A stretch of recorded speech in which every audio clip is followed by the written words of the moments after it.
yang gagal. Mengapa? Karena Mulyono selama 10 tahun berkuasa membiarkan dan cenderung memudahkan model korupsi berskala raksasa yang paling membahayakan. Apakah ada unsur-unsur Pak Jokowi selama menjabat sebagai presiden minimal 5 tahun terakhir membiarkan praktek korupsi terjadi itu, Pak? Saya tidak boleh bicara itu. Yang boleh bicara itu nanti ahli hukum yang akan melakukan tuntutan itu. Tidak etis kalau saya menyebut A, B, C, D gitu. Saya harus katakan saya tidak melihat, gitu aja. Tetapi kalau ada orang lain yang sudah punya fakta-fakta seperti yang ditunjukkan ke saya, itu silakan aja. Gitu. Kalau tanya ke saya tidak melihat, gitu aja. Bismillahirrahmanirrahim. Assalamualaikum warahmatullahi wabarakatuh. Sobat-sobat ngabarin kabar terkabar, semoga selalu dalam keadaan sehat walafiat, serta diberikan rezeki yang halal, berkah, lancar, dan juga banyak. Mbak Amin kembali lagi menyerang Pak Jokowi. Kali ini beliau itu menganggap bahwasannya Pak Jokowi itu adalah presiden terkorup. Apa dalihnya? Nanti lihat saja di videonya ya. Sementara itu Prof. Mahfud mengatakan bahwasannya nggak ada tuh. Meragukan hal itu kalau Pak Jokowi itu membiarkan korupsi terjadi di Republik ini. Bagaimana videonya? Mari kita simak bersama. Let's go. 12 Oktober tinggal 2 pekan lagi. Bangsa Indonesia segera punya presiden baru yang lebih prospektif, lebih berwawasan luas, lebih unggul kepemimpinannya, dan karena itu insya Allah lebih menjanjikan.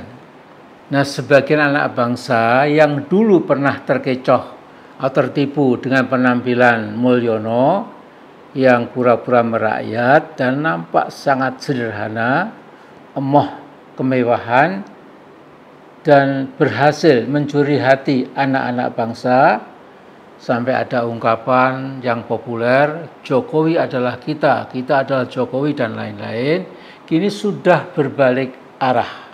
Jadi Jokowi atau Mulyono adalah biang kerok ringseknya demokrasi Indonesia, dan karena itu dia jadi musuh besar bangsa Indonesia.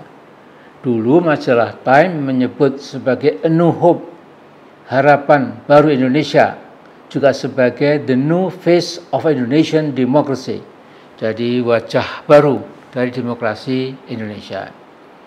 Nah, sekarang bangsa Indonesia yang masih berakal sehat dan waras melihat Mulyono sebagai the wrong man for the wrong job, laknatullah alaih. Dulu Mulyono pada awal kepresidenannya berjanji akan menjalankan meritokrasi.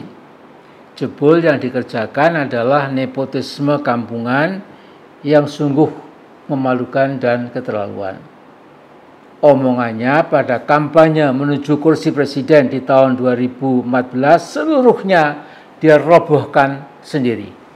Nah, tidak akan menambah utang baru katanya, tidak akan impor bahan pangan katanya, akan mengunggulkan kepentingan rakyat, akan menegakkan demokrasi dan konstitusi, dan puluhan akan lainnya. Terbukti dia hanya kempros, omong kosong.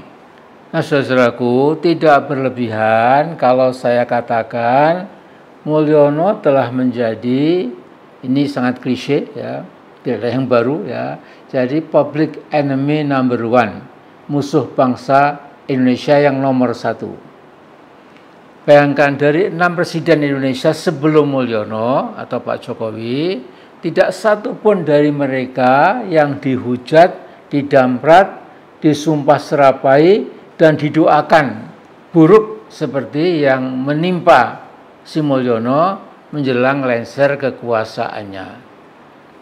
Jadi mereka melihat Mulyono dengan muak. Karena itu rising expectations ya, jadi harapan yang bagus yang dulu pernah disematkan dan ditumpukan pada Mulyono dengan janji-janjinya yang muluk sekarang berubah menjadi dampratan dan kemarahan nasional pada Mr. Hipokrit, Raja Jawa Gadungan, Petruk jadi ratu, ratu atau raja Bel Gedubel Beh. Nah, masyarakat luas tidak bisa lagi dikelabui dengan hasil berbagai survei bayaran yang menyatakan tingkat kepuasan masyarakat pada Mulyono masih tinggi, bahkan mungkin sangat tinggi. Ada yang menyimpulkan masih 84%. Nah, model survei seperti ini hakikatnya menghina akal sehat bangsa Indonesia dan justru jadi bahan ketawaan. Dan saya juga yakin surveyornya itu juga sudah jadi pelacur intelektual. Saudaraku, judul video ini Mulyono Presiden Terkorup Produksi Gagal Indonesia, itu saya pikir tidak berlebihan. Dia memang produksi gagal dari bangsa kita. Tentu ada produksi yang successful, yang berhasil. Kebetulan dia memang yang gagal. Mengapa? Karena Mulyono selama 10 tahun berkuasa membiarkan dan cenderung memudahkan model korupsi berskala raksasa yang paling membahayakan yang dinamakan state capture corruption. Jadi state capture corruption ini secara harfiah berarti korupsi yang berhasil menelikung negara, yakni korupsi yang sudah membelenggu tangan negara, dan karena itu negara tidak bisa berbuat apa-apa. Nah, sebabnya jelas, pemerintah yang sedang berkuasa, para pejabat kuncinya sudah disogok dengan sogokan yang di luar nalar rakyat kebanyakan. Sehingga berbagai korporasi asing dan asing dibiarkan memboyong sumber daya alam kita siang, malam, pagi, petang ke luar negeri. Salah satu contoh, Freeport-McMoRan, tambang emas, perak, dan tembaga milik korporasi Amerika itu sejak tahun 1970-an sampai sekarang sudah menjadi bukan saja a state within a state, tetapi sudah menjadi a state above a state.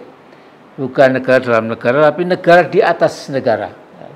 Itu apakah yang kita dengar di ruang publik adalah kejahatan demokrasi dan seterusnya, ada kemudian dugaan yang sifatnya korupsi dan seterusnya, ada kolusi dan seterusnya, ada membiarkan anaknya dan seterusnya. Nah, apakah penyebutan-penyebutan apa yang menjadi mensreah hukum itu menurut Pak Mahfud tepat atau enggak itu, Pak?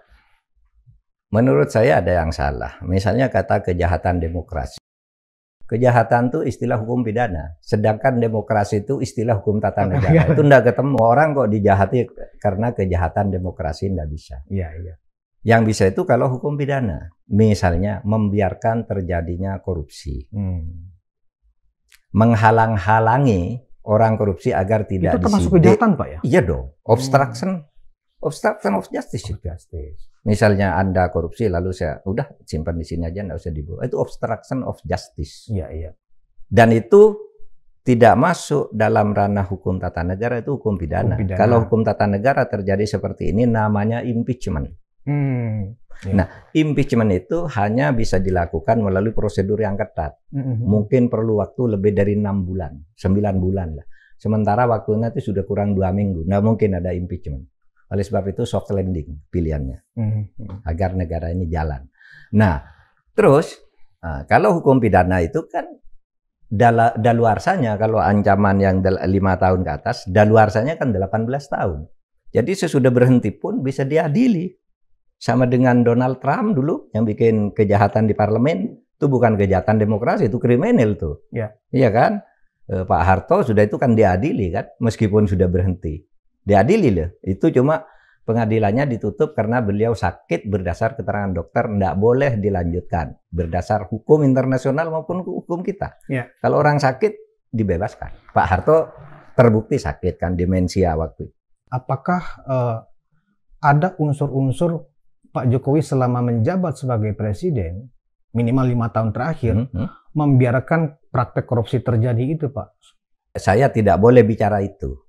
Yang boleh bicara itu nanti ahli hukum yang akan melakukan tuntutan itu. Tidak etis kalau saya menyebut A, B, C, D gitu.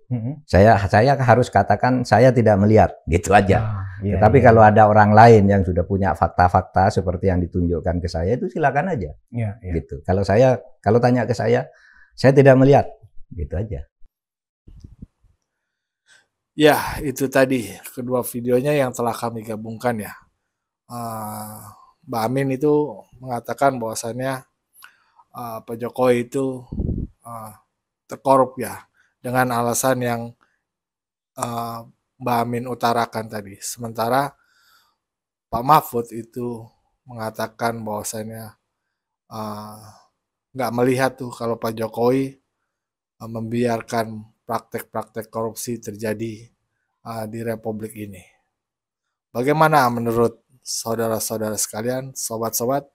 Silakan berikan tanggapannya di kolom komentar. Wassalamualaikum warahmatullahi wabarakatuh.